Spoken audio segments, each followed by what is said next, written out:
Hello everyone. तो bank Nifty के अंदर हमें कुछ गैप अप देखने को मिला और गैप ओपन होते ही मार्केट के अंदर सेलिंग आ गया। तो जैसे मैंने आपके साथ एनालिसिस में डिस्कस किया था कि मार्केट में अगर गैप डाउन मिलता है या फिर ज़्यादा से ज़्यादा फ्लैट मिलता है तब तो हमें काम करने का मौका मिलेगा, यहाँ पे जो सेलर बैठे हैं उनको टारगेट करने का मौका मिलेगा। लेकिन अगर गैप ओपन हो गया तो मार्केट ऐसा नहीं कर पाएगा। क्यों नहीं कर पाएगा? क्योंकि ये जो सेलर है ना वो प्रॉफिट बैठे हैं तो इनको तो टारगेट किया भी नहीं जा सकता। लेकिन यहाँ पे जो सेलर बैठे हैं ना इनको हम टारगेट कैसे करेंगे? क्योंकि जिसने अगर यहाँ पे पोजीशन बनाया होगा और यहीं पर अगर मार्केट ओपन हो जाता है तो वो क्या करता है, मोमेंटम के आने का वेट करता है कि मार्केट किस तरफ का मोमेंटम देता है। अगर ये ओपन होते ही पॉजिटिव मोमेंटम करता फिर तो मे बी सेलर वगैरह को भागना पड़ता, लेकिन मार्केट ने क्या कर दिया, ओपन होते ही रिजेक्शन आना शुरू किया। अब ये रिजेक्शन आया है तो जब तक ये 48,000 को क्रॉस नहीं करता तब तक तो सेलर को बिल्कुल भी डर नहीं लगेगा। और यहाँ पे डाउन साइड बायर वगैरह के एसएल वगैरह अवेलेबल नहीं है तो मार्केट क्या करेगा, थोड़ी बहुत रिट्रेसमेंट करेगा, फिर से गिर जाएगा, रिट्रेसमेंट करेगा, फिर से गिर जाए। तो ऐसा यहाँ पे कुछ रहने वाला है। तो जिस प्रकार का हमें स्ट्रक्चर मार्केट के अंदर बैंक निफ्टी में मिल रहा है, हमें सेलिंग का ट्रेड यहाँ पे लेना चाहिए। निफ्टी फिफ्टी में ऐसा है कि बाइंग वगैरह किया जा सकता है, लेकिन अपना ज्यादा पैसा कहाँ पे लगता है, निफ्टी बैंक के अंदर लगता है। तो उसके अकॉर्डिंग हम ट्रेड बनाएंगे। अभी अगर ऊपर जा रहा है तो थोड़ा मैं रुक जाता हूँ, अदरवाइज मैं यहाँ पे ट्रेड लेने वाला था। लेकिन अगर ये ऊपर जा रहा है, थोड़ी ग्रीन कैंडल स्ट्रॉन्ग बना रहा है तो मैं थोड़ा बहुत हल्का फुल्का रुक जाता हूँ। ऐसा मेरा कोई भी प्लान नहीं कि यहाँ पे मैं बाइंग करूँ, क्योंकि बाइंग तभी किया जा सकता है अगर हम सेलर को टारगेट करें। ये क्या कर रहा है, केवल एसएल क्रिएट कर रहा है, ठीक है, क्योंकि बायर के एसएल नहीं है तो ये थोड़े बहुत एसएल वगैरह क्रिएट करेगा और फिर से मार्केट क्या करेगा, गिर जाएगा। अगर इसको सेलर को टारगेट करना होता ना तो ये फ्लैट ओपन हो जाता, गैप डाउन ओपन हो जाता, फिर भागना शुरू करता, तो वहां पे ये टारगेट किया जा सकता था। लेकिन अब ये यहाँ पर आकर मार्केट इनको टारगेट नहीं करने वाला, मेरे अकॉर्डिंग तो ऐसा होने वाला है।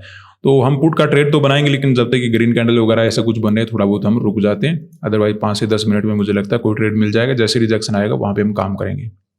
तो यहाँ पे देखिए जो भी बाइंग का मोमेंटम आया था वो कहीं ना कहीं रिजेक्शन में कन्वर्ट हो चुका है। तो मुझे लगता है हमें यहाँ पे काम करना शुरू कर देना चाहिए। निफ्टी तो अभी भी अपने आप को होल्ड कर रहा है, लेकिन अगर हमने बैंक निफ्टी में थोड़ा और वेट किया तो मार्केट गिर जाएगा और फिर ट्रेड लेने का कोई बेनिफिट हमें मिलेगा नहीं। तो यहाँ के हमें एंट्री लेना ही होगा। हालांकि निफ्टी में थोड़ा सेफ नहीं है, लेकिन बैंक निफ्टी में काम करना जरूरी है। तो अपना 4800 का पुट ऐड करेंगे विद 900 क्वांटिटी और 48,000 का पुट ऐड करेंगे सेम क्वांटिटी के साथ और 22,500 का पुट ऐड करेंगे। बैंक निफ्टी में अपना एक्सपायरी है और निफ्टी में अपना कुछ भी नहीं है ऐसा। तो यहाँ पे 1000 क्वांटिटी और ऐड कर लेते हैं। तो मार्केट के अंदर यहाँ पे हमें कुछ लॉस नजर आ रहा है। लॉस वगैरह देखिए जो रिट्रेसमेंट वगैरह के होते हैं वही नजर आने चाहिए। मार्केट अगर 48,000 के लेवल जब आसपास होते हैं तो मार्केट थोड़ा बहुत हलचल तो पैदा करता है, लेकिन ये क्रॉस नहीं करना चाहिए। ये जो लेवल 48,000 का ये अभी क्रॉस नहीं करना चाहिए। ऐसा नहीं कि क्रॉस करेगा नहीं, क्रॉस तो करने वाला है, लेकिन अभी नहीं करेगा। मार्केट के अंदर देखिए सिचुएशन यही है कि जो सेलर है, जैसे मैंने आपके साथ ऑलरेडी डिस्कस किया था, इसको तो हाथ लगाया नहीं जा सकता क्योंकि ये काफी अच्छे प्रॉफिट में यहाँ पे आ चुका है। दूसरा, ये जो सेलर है ना, यहाँ पे जो सेलर बैठा है वो हमारे लिए इंपॉर्टेंट हो सकता था अगर मार्केट गैप डाउन ओपन होता या फिर फ्लैट ओपन होता, क्योंकि उसमें क्या होता है, इसको प्रॉफिट नजर आता है या फिर मार्केट यहाँ से भी इसको मार्केट तंग करना शुरू करता है तो ये भागने की कोशिश करता। लेकिन जब मार्केट वहीं पे ओपन हो जाता है जहां पे उसने पोजीशन बनाया था, जैसे आपने यहाँ पे पोजीशन बनाया और यहीं पर मार्केट ओपन हो गया, तो आप मार्केट में कुछ नहीं करोगे, आप मार्केट के अंदर वेट करोगे। लेकिन अगर प्रॉफिट आपका कम होता है, जैसे मान लेते कि गैप डाउन ओपन होता, आपको प्रॉफिट नजर आता, फिर जैसे मार्केट अपना प्रॉफिट कम करना शुरू कर देता तो मार्केट के अंदर आप क्या करते, प्रॉफिट वाला बुकिंग करने की कोशिश करते, तो मार्केट फिर फर्दर मोमेंटम कर देता। तो उसमें तो अपना था बाइंग का प्लान। लेकिन गैप में हमने ये डिस्कस किया था कि यहाँ पे सेलर बैठे हैं और यहीं पर अगर मार्केट ओपन हो जाता है हमें वेट करके काम करना होगा। मार्केट कुछ अलग सिचुएशन बना सकता है, वोलेटाइल भी हो सकता है। तो यहाँ पे देखिए जैसे ही मार्केट में सेलर को यहीं पे ओपनिंग मिला होगा, उसने कुछ नहीं किया, मोमेंटम के आने का वेट किया। मैंने भी वही किया कि मार्केट अगर ऊपर निकलेगा, रेजिस्टेंस वगैरह क्रॉस करेगा, तब तो मे भी हमें बाइंग करना पड़ेगा, क्योंकि फिर ये सेलर कहीं ना कहीं ट्रैप हो जाएंगे। लेकिन अगर ये मार्केट कंटिन्यू जा रहा है और जब तक 48,000 के नीचे काम करेगा, इन सेलर को मुझे लगता है कोई भी खतरा नजर नहीं आएगा। और जब तक इनको खतरा नजर नहीं आएगा, मार्केट को क्या नहीं देने वाले, एसएल वगैरह नहीं देने वाले। ये जो आपको ऊपर के जो मोमेंटम नजर आ रहा है, ये जो ऊपर के मोमेंटम नजर आ रहे हैं, वो इसलिए मार्केट दे रहा है क्योंकि इस प्रकार की सेलिंग में जो आसपास के जो बायर थे ना, वो मार्केट से निकल चुके हैं। तो मार्केट को क्या करने पड़ेंगे, एसएल वगैरह क्रिएट करने पड़ेंगे। तो थोड़ा बहुत लगेगा मार्केट ऊपर जा रहा है, जैसे ही बायर आएंगे मार्केट फिर से गिर जाएगा, जैसे ही बायर आएंगे फिर से गिर जाए। तो ऐसा कुछ यहाँ पे रहता है। तो मुझे लगता है हमें सेलिंग ही मार्केट के अंदर होना चाहिए। हाँ, निफ्टी में थोड़ा बहुत गड़बड़ हो सकता है, अगर ये हाई वगैरह क्रॉस करे तो और भी ज्यादा प्रॉब्लम होने वाला है। तो ये पोजीशन अपना खराब जा सकता है, लेकिन निफ्टी बैंक के अंदर सही था अपना, ये ट्रेड अपना सही जाना चाहिए। और अपना पैसा भी यहाँ पे ज्यादा लगता है। पैसा की बात बाद में करेंगे, लेकिन लोग थोड़ा बहुत ज्यादा ही नजर आ रहा है। मैं यहाँ पे इतना लॉस एक्सपेक्टेड नहीं कर रहा हूँ, मैं छोटा मोटा लॉस एक्सपेक्टेड कर रहा था, ये थोड़ा बड़ा ना हो जाए, क्योंकि अपना कल भी लॉस हो गया था और आज अगर फिर से ट्रैप हो गए तो मुश्किल हो जाएगी।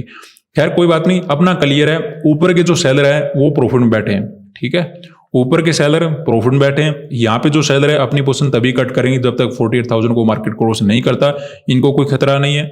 डाउन साइड में बायर के एसएल नहीं है तो मार्केट में हल्के फुल्के रिट्रेसमेंट आएंगे, रिट्रेसमेंट में बायर आएंगे और जैसे बायर आएंगे मार्केट धीरे धीरे गिरता रहेगा। ये अपना मुझे लगता है क्लियर है।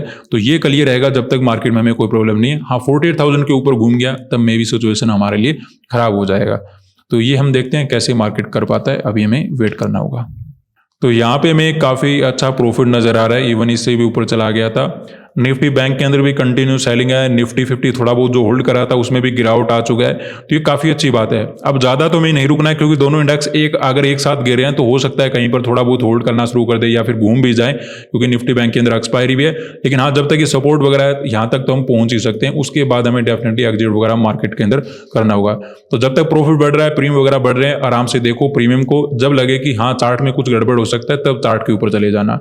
अभी जब तक ये चल रहा है चलने दो, आराम से चार्ट वगैरह को मत देखो, ठीक है, एक तरफ देखो, या तो प्रॉफिट देखो या फिर चार्ट देखो। मैं प्रॉफिट देख रहा हूं आज के दिन। तो यहाँ पे देखिए हमें निफ्टी बैंक के अंदर सपोर्ट वगैरह का भी ब्रेकडाउन हो चुका है। तो वैसे तो मैं बैठा रहता, कोई ज़्यादा प्रॉब्लम वाली बात नहीं है, लेकिन कल अपना लॉस था और अब ये प्रॉफिट वगैरह भी कम करने की कोशिश कराए तो हमें निकल जाना चाहिए, क्योंकि मार्केट के अंदर डाउन साइड बायर के एसएल नहीं तो थोड़े बहुत एसएल वगैरह क्रिएट करने के लिए रिट्रेसमेंट वगैरह भी कर सकता है और एक्सपायरी के कारण टोटल भी घूम सकता है। तो दोनों सिचुएशन हमारे लिए ठीक नहीं रहेगी और टारगेट हमें काफ़ी अच्छा नजर आ रहा है, तो यहाँ पे हमें निकलना ठीक रहेगा। बात करते हैं कि हमने यहाँ पे पोजीशन क्यों बनाया था। हमें ये पता था कि मार्केट के अंदर यहाँ पे जो सेलर बैठे इसको हमें हाथ नहीं लगाना है, क्योंकि ये प्रॉफिट में बैठे हैं। डाउन साइड हमारे पास बायर के एसएल नहीं है तो हमें क्या करना पड़ेगा, रुकना पड़ेगा। रुकना क्यों पड़ेगा, क्योंकि यहाँ पे जो सेलर बैठे थे ना, यहाँ पे जो सेलर बैठे थे, मैंने आपके साथ एनालिसिस में बोला था कि अगर मार्केट यहीं पे ओपन हो जाएगा तो ये क्या करेंगे, मोमेंटम का आने का वेट करेंगे। ये ना ही तो अपना पोजीशन वगैरह बुकिंग करेंगे और प्रॉफिट बुकिंग करने का तो चांस ही नहीं, क्योंकि मार्केट वहीं पे ओपन हो गया तो इनको कुछ भी नजर नहीं आने वाला। तो ऐसे में हमें क्या करना पड़ेगा, मोमेंटम के आने का वेट करना पड़ेगा। तो जैसे जैसे मार्केट नीचे गया तो ये बात क्लियर हो गई कि जब तक ये 48,000 के लेवल को क्रॉस नहीं करता, यहाँ पे जो सेलर है इनको कोई भी खतरा नजर नहीं आएगा। डाउन साइड बायर के एसएल तो अवेलेबल नहीं है, लेकिन मार्केट क्या करेगा, हल्का सा रिट्रेसमेंट करेगा फिर से गिर जाएगा, हल्का सा रिट्रेसमेंट करेगा फिर से गिर जाए, ऐसा यहाँ पे कुछ रहने वाला है। इसलिए मैंने क्या किया कि जब तक 48,000 के नीचे नीचे मार्केट काम कराए, हमें यहाँ पे पुट साइड में पैसा मार्केट के अंदर लगाना चाहिए, और वैसा हमें कुछ यहाँ पे देखने को मिला और कंटिन्यू सेलिंग मार्केट ने दिया। जब सेलिंग हो गया, मैं मिनिमम सपोर्ट तक तो वेट करना ही वाला था, लेकिन जब कंटिन्यू रेड कैंडल बन रहा था मैंने और ज्यादा वेट कर लिया। लेकिन जब लगा कि घूम रहा है या फिर अपना टारगेट वगैरह कम कर रहा है तो वहां पे निकल जाना मुझे सेफ लगा। निफ्टी 50 ने भी ठीक ठाक सेलिंग किया, अभी थोड़ा बहुत रिकवरी करा है, लेकिन हमारे लिए इसने भी अच्छा सेलिंग बना के दिया मार्केट के अंदर, उम्मीद से अच्छा काम किया। निफ्टी 50 में उम्मीद थोड़ा सा कम था, लेकिन सेलिंग इसके अंदर भी आ गया। तो ओवरऑल हमने बहुत अच्छा प्रॉफिट मार्केट के अंदर बना लिया। आज के लिए इतना ही, धन्यवाद।